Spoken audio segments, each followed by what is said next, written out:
कोई एक्टर है आपकी नजर में? है हीरो, जो पहले टॉप का हीरो था, अब फ्लॉप का हीरो, आइटम बॉय बनकर भोजपुरी में घिस रहा है।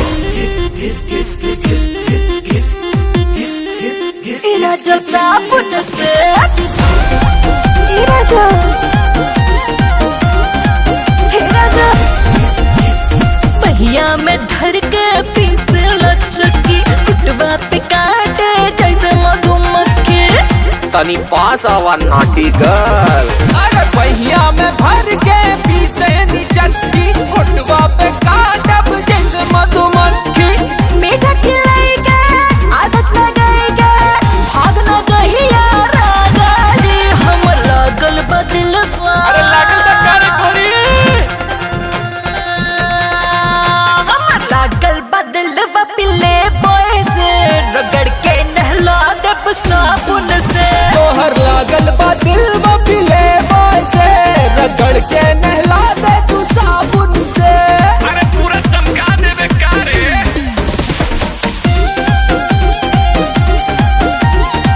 Bhojpuri is better than Hollywood? रे पिठिया दबाए रानी चढ़ चढ़ के, रे पिठिया दबाए रानी चढ़ चढ़ के। मथुआ में हथुआ से घिस के साबुनिया, रगड़े जवानी पूरा भर भर के। अरे घिसा रानी। पिठिया दबाए रानी चढ़ चढ़ के, पिठिया दबाए रानी चढ़ चढ़ के। मोहनी गड़ाए जब बड़ा मजा आए, छल के जवानी पूरा भर भर के। मीठा खिलाएगा आदत लगाएगा, भाग न गहिया राजा जी। हम लागल बदलवा, अरे लागल त करे कोरी।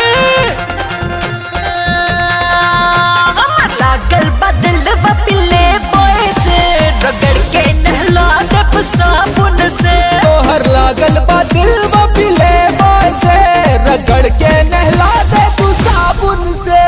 अरे पूरा चमका देबे कारे। पिले बॉय, ये पिले बॉय। अरे बहुत जबरदस्त घिस रहा है। राजा